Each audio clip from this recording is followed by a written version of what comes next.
जय हिंद। कैसे हैं आप? एक बार फिर आपके अपने चैनल गुरु गंगा में आपका हार्दिक स्वागत है। आज के वीडियो में हम लोग ईंधन से संबंधित प्रैक्टिस सेट को हल करेंगे, टेस्ट सीरीज को हल करेंगे। लेकिन कक्षा शुरू करें इससे पहले आप सभी लोगों को नव वर्ष की हार्दिक शुभकामनाएं। यह नव वर्ष आप सबके जीवन में ढेर सारी खुशियां और सफलता लेकर आए, इसी कामना के साथ शुरू करते हैं आज की इम्पोर्टेंट कक्षा। तो चलिए सबसे पहला प्रश्न देखते हैं। वे पदार्थ जो जलकर ऊष्मा प्रदान करते हैं कहलाते हैं, क्या कहलाते हैं वो आपको बताना है। ए ऊष्मादायक, बी ज्वालक, सी कोयला, डी ईंधन। वे पदार्थ जो जलकर ऊष्मा प्रदान करते हैं वो क्या कहलाते हैं वो आपको बताना है, बताएं। ईंधन बिल्कुल सही उत्तर है आपका। लाल तप्त कोक पर जल वाष्प प्रवाहित करने से कार्बन मोनोऑक्साइड एवं हाइड्रोजन गैसों का मिश्रण प्राप्त होता है, जिसे कहते हैं, क्या कहते हैं। ए बायोगैस, बी जल गैस, सी प्रोड्यूसर गैस और डी कोल गैस। तो उसे कहते हैं जल गैस। जब लाल तप्त कोक पर जल वाष्प आप प्रवाहित करते हैं तो कार्बन मोनोऑक्साइड एवं हाइड्रोजन गैसों का मिश्रण प्राप्त होता है, इसे ही कहते हैं जल गैस। ठीक है, वाटर गैस। निम्नलिखित में से कौन सा मिश्रण कोल गैस कहलाता है।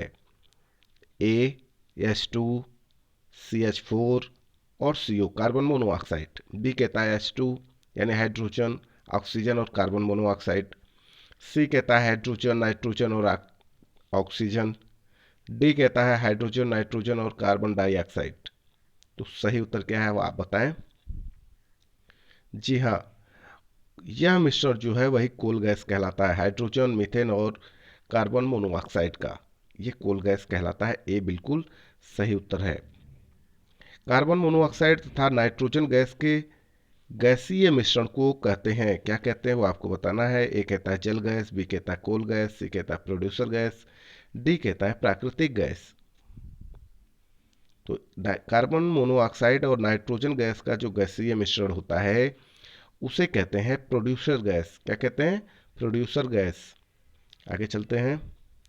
प्राकृतिक गैस में मुख्यतः रहता है A methane, B butane, C propane, D ethane. तो प्राकृतिक गैस में क्या क्या रहता है वो आपको बताना है, कौन सी गैस रहती है। जी हाँ, मीथेन रहता है। प्राकृतिक गैस में मुख्यतः मीथेन रहता है, बिल्कुल ठीक है। आगे चलते हैं। नॉर्मल ब्यूटेन तथा आइसोब्यूटेन का द्रवीभूत किया हुआ मिश्रण कहलाता है। ए कोल गैस, बी जल गैस, सी प्रोड्यूसर गैस, डी द्रवित पेट्रोलियम गैस। तो नॉर्मल ब्यूटेन तथा आइसोब्यूटेन का जो द्रवीभूत किया हुआ मिश्रण होता है वह कहलाता है द्रवित petroleum gas, liquefied petroleum gas. सुरक्षा की दृष्टि से खाना पकाने वाली जो एलपीजी गैस होती है, सिलेंडर में क्या भरकर गैस को गंधयुक्त बनाया जाता है ना। मतलब सुरक्षा के दृष्टिकोण से जो एलपीजी गैस होती है जिस पे आप खाना बनाते हैं, तो वो जब सिलेंडर में भरी जाती है तो उससे कुछ गंध आती है। तो कौन सी गैस ऐसी है जिसको उसमें भरा जाता है जिसकी वजह से वो गंध आती है, ताकि उसके लीकेज का पता आपको लगता रहे, तो उसका नाम क्या है। ये कई बार पूछा गया, बहुत इंपॉर्टेंट प्रश्न है ये, तो आप बताइएगा। ए कहता है ईथर, बी अमोनिया, सी मरकैप्टेन और डी कहता है हीलियम। तो इसका सही जवाब है मरकैप्टेन, बिल्कुल। गोबर गैस में मुख्यतः होता है A methane, B acetylene, C ethylene, D कहता है कार्बन मोनोऑक्साइड। तो गोबर गैस में मुख्यतः मीथेन होता है। क्या होता है? मीथेन होता है। एलपीजी में कौन सी गैस मुख्य रूप से होती है। ए SO2, बी CO2 यानी सल्फर डाइऑक्साइड, कार्बन डाइऑक्साइड, सी कहता है ब्यूटेन और डी कहता है मीथेन। एलपीजी गैस में मुख्य रूप से कौन सी गैस होती है? ब्यूटेन, बिल्कुल सही उत्तर है आपका। वाटर गैस किन दो गैसों का मिश्रण होती है। ए कहता है carbon monoxide plus hydrogen, B कहता है carbon monoxide plus oxygen, C कहता है carbon monoxide plus nitrogen, D कहता है carbon dioxide plus hydrogen. Water gas किन दो गैसों का मिश्रण होती है। जी हाँ, ए बिल्कुल सही जवाब है, कार्बन मोनोऑक्साइड प्लस हाइड्रोजन का। गैस एजेंसियों द्वारा सिलेंडरों में भरकर दी जाने वाली जो कुकिंग गैस है वह क्या होती है? द्रव, ठोस गैस या एक घोल? तो वह होती है द्रव, है ना, द्रव होती है। एलपीजी का मुख्य घटक है ए पेंटेन, बी इथेन, सी मीथेन और डी कहता है ब्यूटेन। तो एलपीजी का जो मुख्य घटक होता है वह होता है ब्यूटेन, यही गैस भरी जाती है उसमें। एलपीजी का पूरा नाम क्या है? कई बार ये पूछा गया प्रश्न, टेट सुपर टेट में भी पूछा जा चुका है, उसके अलावा अन्य बहुत सारी प्रतियोगी परीक्षाओं में पूछा गया है। तो इसका सही जवाब क्या होगा वो आपको बताना है। ए कहता है लिक्विड पेट्रोलियम गैस, बी कहता है लिक्विफाइड पेट्रोलियम गैस, सी कहता है लो पेट्रोलियम गैस और डी कहता है लेडेड पेट्रोलियम गैस। तो आप बताएं। लिक्विफाइड पेट्रोलियम गैस बिल्कुल सही जवाब है। सीएनजी को पारिस्थितिकी मैत्रीपूर्ण क्यों कहा जाता है? सीएनजी को, ए इसका मुख्य घटक ईथेन गैस 80 से 90% है। इसका मुख्य घटक ईथेन गैस है जिसका प्रतिशत दिया हुआ है 80 से 90%। बी कहता है इसमें हाइड्रोजन अत्यंत कम मात्रा में है। सी कहता है इसमें कार्बन मोनोऑक्साइड बहुत ही कम है। और डी कहता है सीएनजी में प्रयोग होने वाले गैस पूर्ण रूप से जलती नहीं है, इसलिए बहुत कम उत्सर्जन होता है। तो आपको बताना है कि इसमें से सही उत्तर क्या है।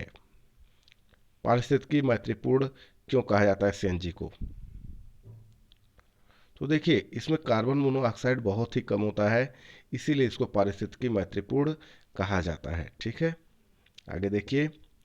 निम्न में से किस एक ईंधन का ईंधन मान अधिकतम होता है?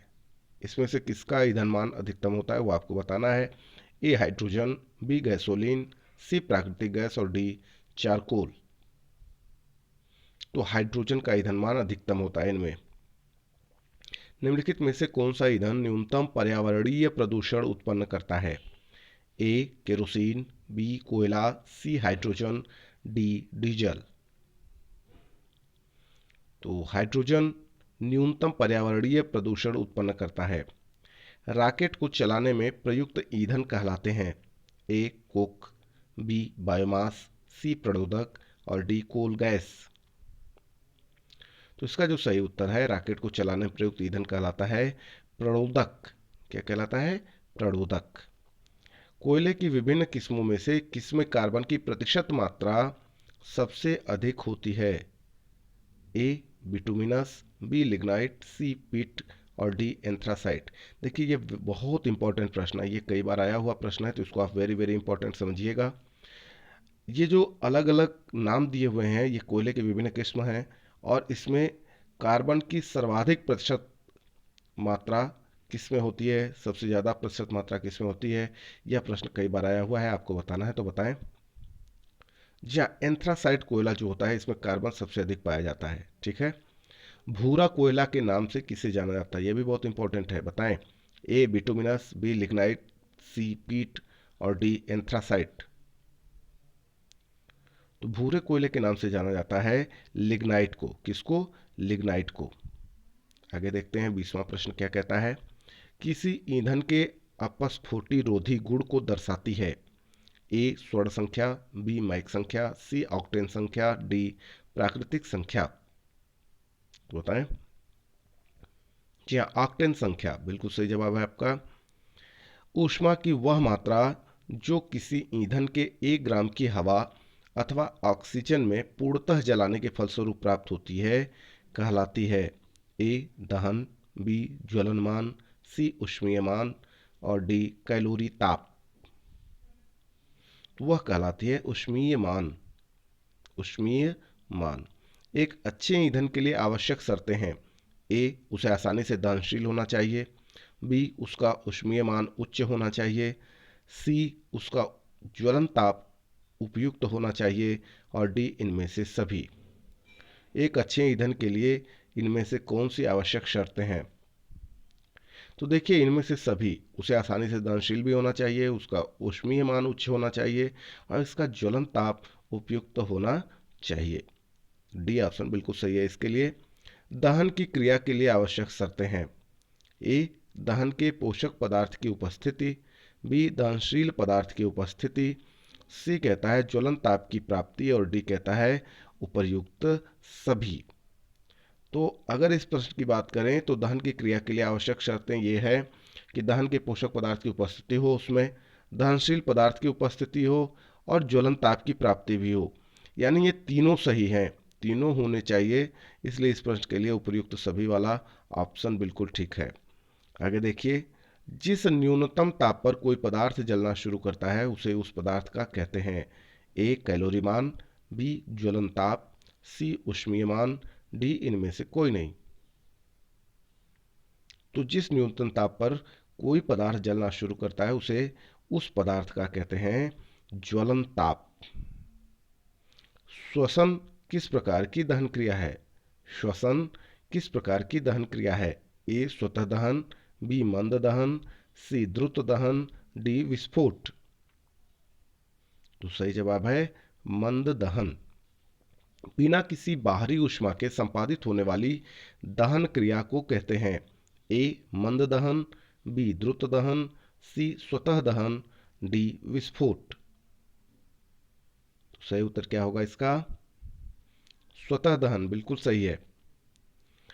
दहन की वह क्रिया जिसमें ऊष्मा एवं प्रकाश अल्प समय में उत्पन्न हो जाते हैं कहलाती है ए द्रुत दहन, बी स्वतः दहन, सी कहता है मंद दहन और डी कहता है विस्फोट। तो आप समझ गए होंगे इसका सही उत्तर क्या होगा? द्रुत दहन, है ना, क्योंकि अल्प समय में उत्पन्न हो रहा है ऊष्मा एवं प्रकाश। चलिए आगे देखते हैं। सुमेलित करना है। देखिए इस तरीके के प्रश्न कई बार पूछे जाते हैं, बहुत इंपॉर्टेंट है ये, है ना। तो इसका सही जवाब क्या होगा उसे आपको भी देखना है, ध्यान देना है। एक तरफ सूचीबंदी है जिसमें ईंधन गैस के बारे में बात की गई है और दूसरे में उसके प्रमुख अवयव के बारे में बताया गया है। यानी सीएनजी, उसके सामने लिखा गया है कार्बन मोनोऑक्साइड एवं हाइड्रोजन। फिर कोल गैस लिखा, उसके सामने लिखा है ब्यूटेन व प्रोपेन।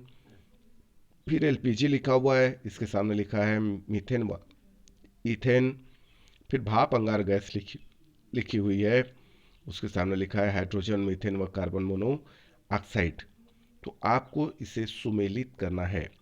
इसके नीचे आपको ABCD करके 4 ऑप्शन भी दिए हुए हैं और आपको बताना है कि इनमें से चारों में से कौन से ऑप्शन सही होंगे।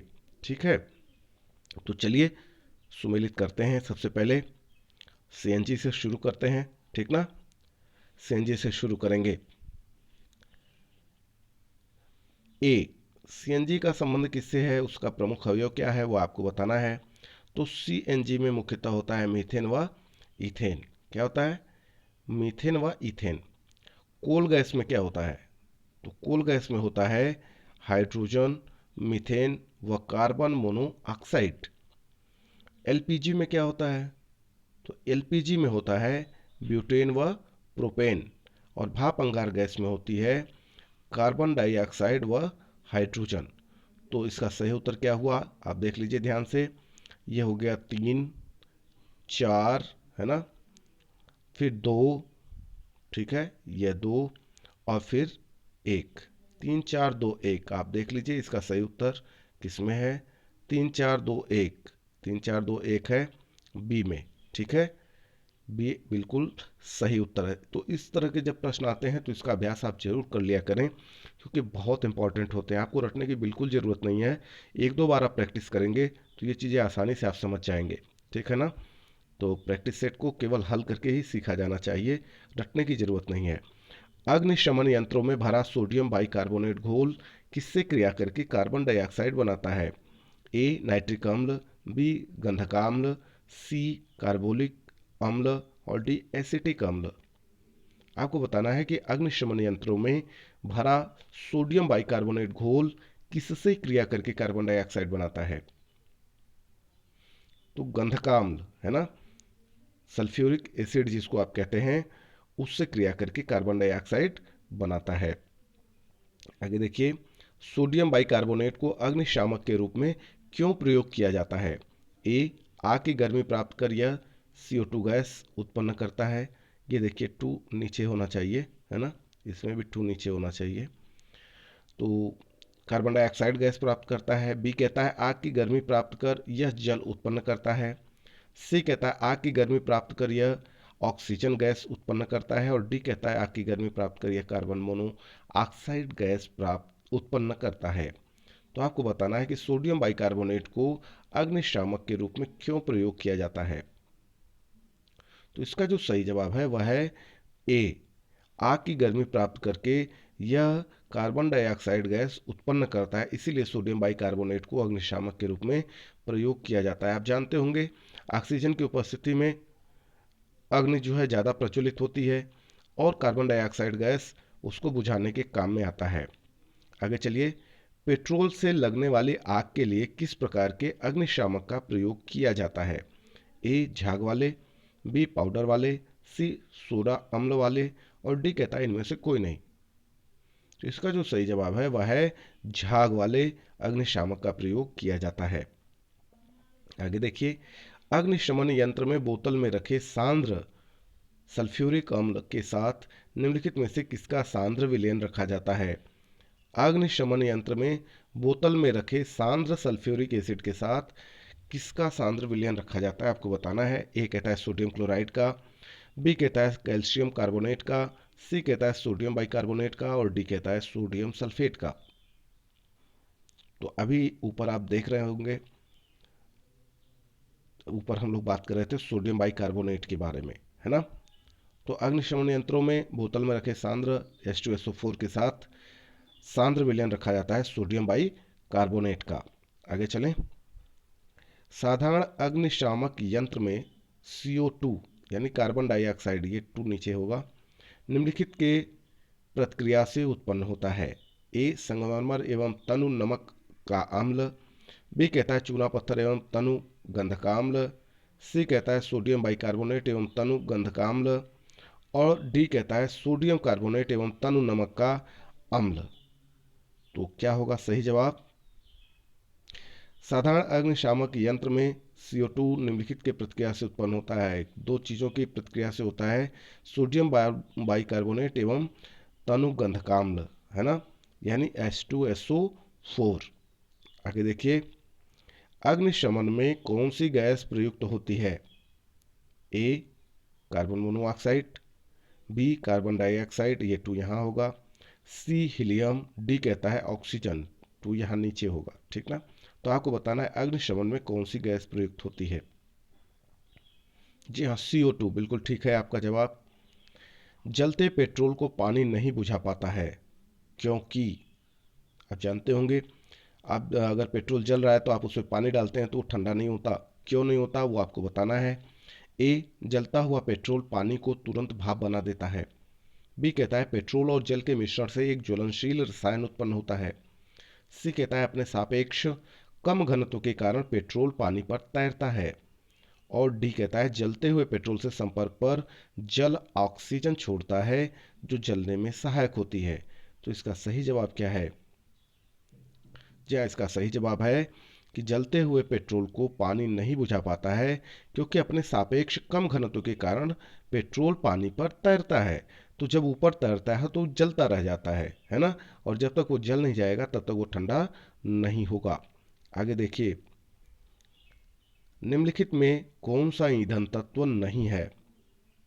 ए रेडियम, बी थोरियम, सी यूरेनियम, और डी हीलियम। इनमें से कौन सा ईंधन तत्व नहीं है। तो सही जवाब है इसका हीलियम, ईंधन तत्व नहीं है। तो यह आज का जो वीडियो है वो पूरा हुआ। यदि यह वीडियो आपको पसंद आता है तो इसे लाइक जरूर करें, अपने मित्रों में शेयर करना ना भूलें। चैनल पर नए हैं तो चैनल को सब्सक्राइब करके बेल आइकन को प्रेस कर लीजिए ताकि प्रत्येक इंपॉर्टेंट वीडियो की नोटिफिकेशन आपको समय से मिलती रहे। और बहुत सारे जो प्रैक्टिस सेट हमने अलग अलग विषयों में बनाए हैं, बहुत सारे वीडियोज हमने बनाए हैं, आशा करते हैं आप उसको ज़रूर देखेंगे और अपनी तैयारी ज़रूर करते रहेंगे। आपकी सफलताओं की कामना के साथ एक बार फिर से आप सभी लोगों को आंग्ल नव वर्ष की हार्दिक शुभकामनाएं। फिर मिलते हैं अगले इंपॉर्टेंट वीडियो में, तब तक के लिए आप सभी लोगों को जय हिंद।